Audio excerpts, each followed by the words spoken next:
June 27, 1981. Tehran, Iran. A cleric walks into a mosque. He is not yet the most powerful man in the country, but someone already wants him dead. Inside the Abu Zar mosque, hundreds have gathered to hear him speak. The air is thick with tension. Iran is at war. The revolution is barely 2 years old, and the blood from the last assassination is not yet dry. A man approaches. He looks like a journalist. He carries a tape recorder. He places it on the table, right in front of the cleric, and then he walks away. 1 minute later, the tape recorder explodes. Sound. Explosion echo fades to silence. Chaos, screaming, smoke. When it clears, the cleric is still alive, but his right arm will never move the same way again. His voice will be permanently damaged.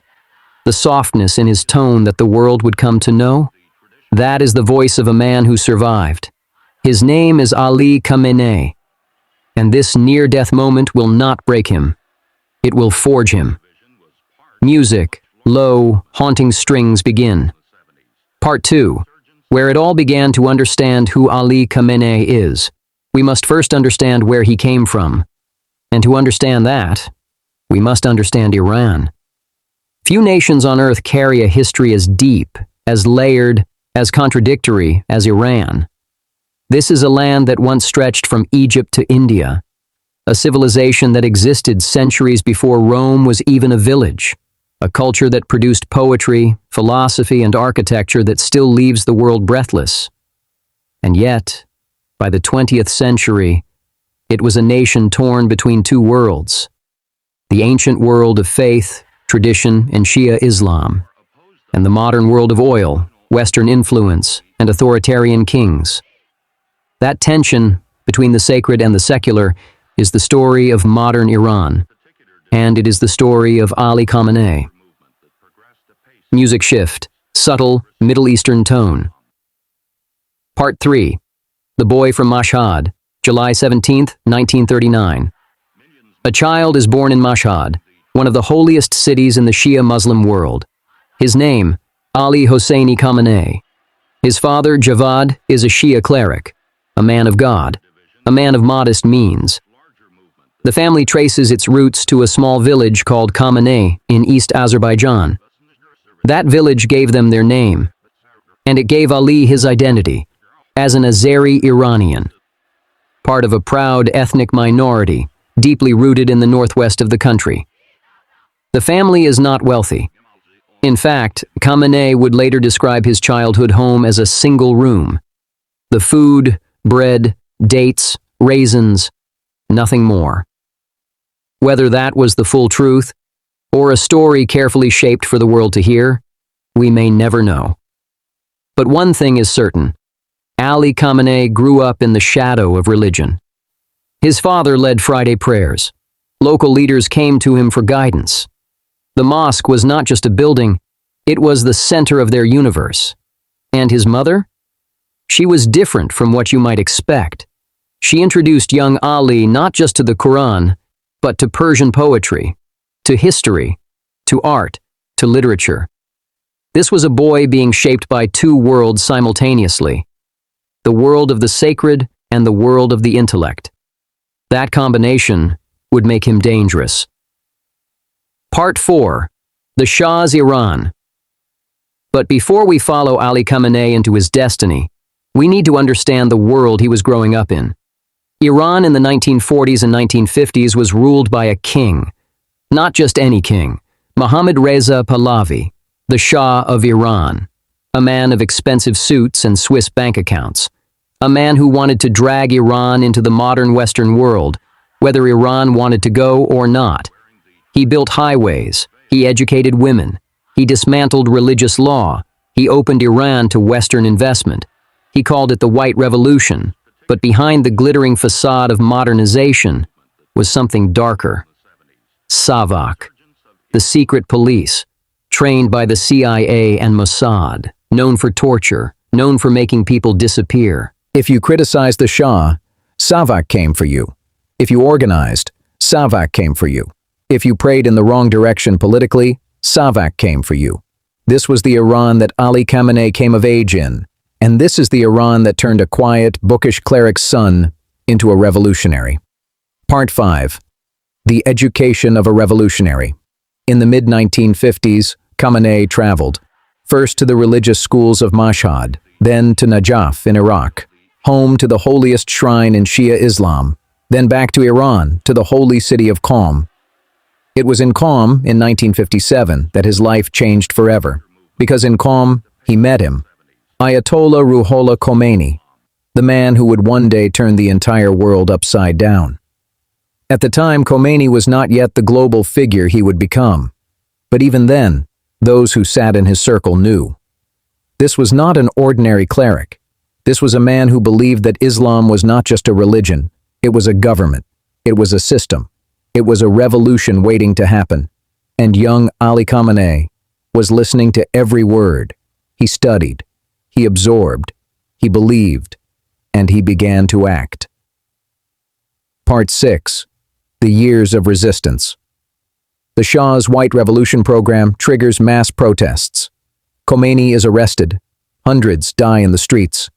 A year later, Khomeini is exiled. But Khamenei stays.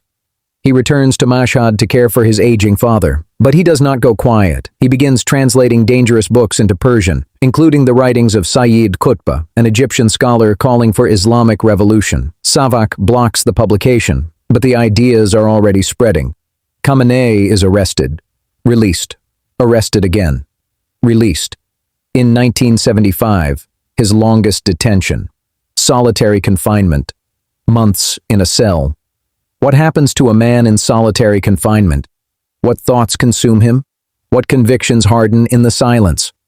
When Khamenei emerged from that cell, he was no longer just an opposition figure. He was committed, fully, completely. Part 7. The Revolution, January 1979. The impossible happens. After months of mass protests, after millions pour into the streets, after soldiers refuse to fire on their own people, the Shah flees. On February 1st, 1979, Ayatollah Khomeini's plane lands in Tehran. He steps off the aircraft. The crowd goes insane. Millions line the streets. Women weep. Men raise their children in the air. It is the largest revolution of the 20th century. And somewhere in that crowd, watching, waiting, calculating, is Ali Khamenei. By December 1979, the new Islamic Republic is established. Khomeini becomes supreme leader, and it is quietly revealed that Khamenei has been a member of the Islamic Revolutionary Council all along, operating in the shadows, helping to build the new state from within.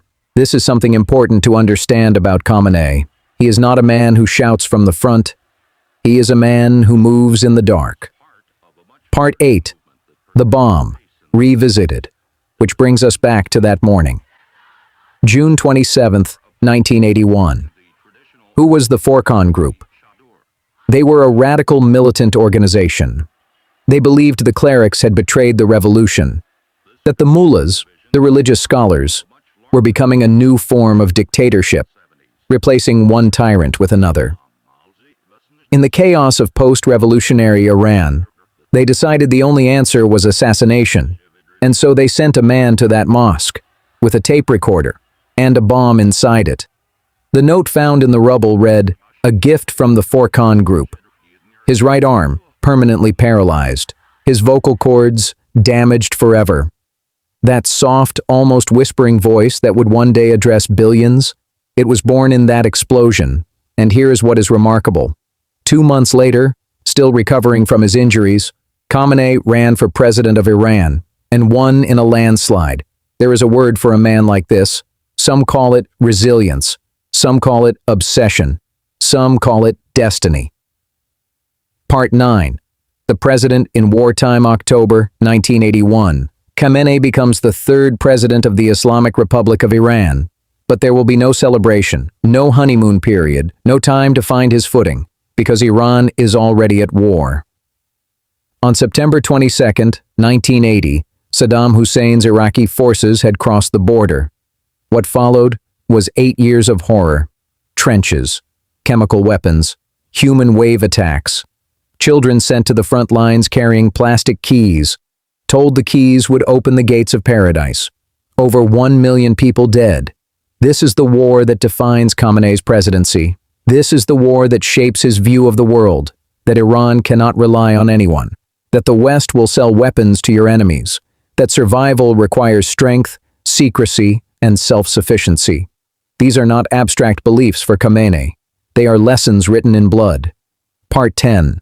The Throne. June 3rd, 1989. Ayatollah Khamenei dies. Iran holds its breath. The Assembly of Experts, the body responsible for choosing the supreme leader, meets in emergency session. The question on everyone's mind: who can fill this man's shoes? There are more senior clerics. There are more learned scholars. There are men with deeper religious credentials. But religion alone does not decide this. Politics decides this. And Ali Khamenei, war survivor, assassination survivor, two-term president, loyal revolutionary, gets the votes, 60-14. At just 50 years old, Ali Khamenei becomes the supreme leader of Iran, the second in history, arguably the last great one. Part 11. The Empire in the Shadows. What does a supreme leader do? He does not run the day-to-day government. He does not sit in traffic. He does not deal with inflation or bread prices in the market. He operates on a different level entirely. Under Khamenei, Iran built something unprecedented in the modern Middle East. Not just an army, an empire of proxies. Hezbollah in Lebanon, built, funded, armed by Iran. Hamas in Gaza, supported by Iran. The Houthis in Yemen, backed by Iran. Militias across Iraq and Syria, loyal to Iran. While the world's attention was on Iran's nuclear program, Khamenei was quietly building a network of armed groups stretching from the Mediterranean to the Red Sea. A shadow empire. Deniable, flexible, unstoppable, or so it seemed. And the nuclear program itself? Begun under the Shah. Expanded dramatically under Khamenei. Not because Iran wants to use a nuclear weapon, but because a nuclear weapon means no one will dare destroy you. It is the ultimate insurance policy. And Khamenei, the man who survived an assassination attempt, who watched his country invaded, who saw the West arm his enemies, understood the value of insurance better than anyone. Part 12. The Enemies Within. But Khamenei's greatest challenges have not always come from outside Iran. They have come from within. In 1997, a reformist cleric named Mohammad Khatami wins the presidential election by a landslide. Young Iranians flood the streets in celebration. They believe change is coming.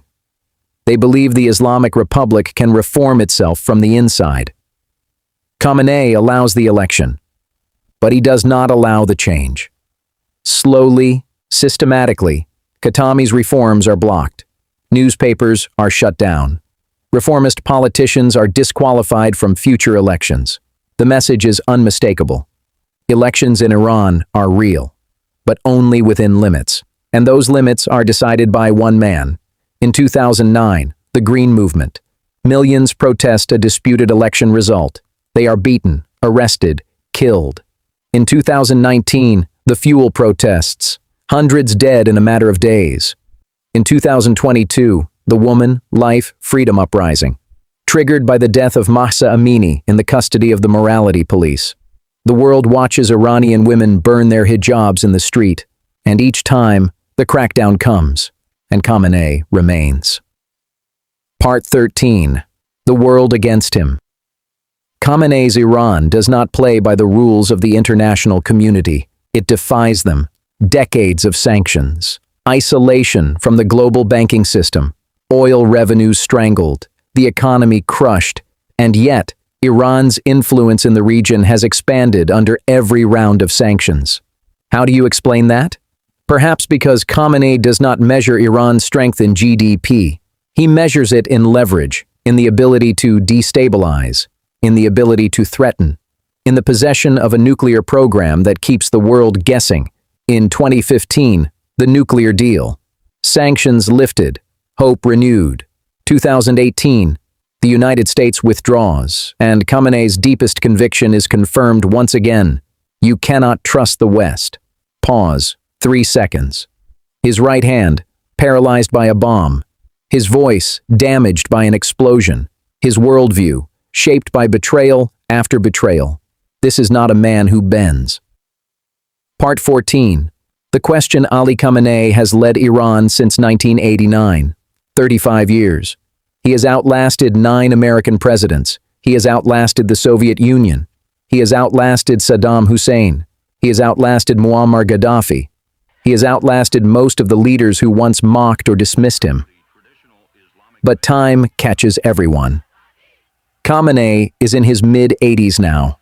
The whispers have been growing louder for years about his health, about succession, about what comes after. And here is the great mystery that hangs over Iran. The Islamic Republic was built around Khomeini's personality, his charisma, his religious authority, his legend. When he died, they found Khamenei. But when Khamenei dies, who do they find? Is there a figure with the same combination of revolutionary credentials, political cunning, and institutional loyalty? Or does the system begin to crack? The IRGC, the Islamic Revolutionary Guard Corps, that Khamenei spent decades building into a state within a state, will it protect the next supreme leader? Or will it become the next supreme leader? These are not idle questions. The answer will shape the Middle East for generations. Epilogue. The Man and the Myth. A tape recorder sits on a table. A crowd listens to a cleric speak. A second passes. Then, whatever you believe about Ali Khamenei, whether you see him as a defender of Iranian sovereignty against Western aggression, or as a ruthless autocrat who has kept his people poor and afraid, one thing is undeniable. He survived. The bomb, the war, the sanctions, the uprisings, the assassinations of colleagues around him, the collapse of proxy networks around him, every prediction of his fall. He is still there.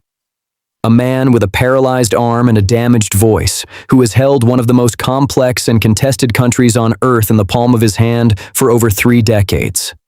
History will argue about what that means. Was it strength? Was it faith? Was it fear?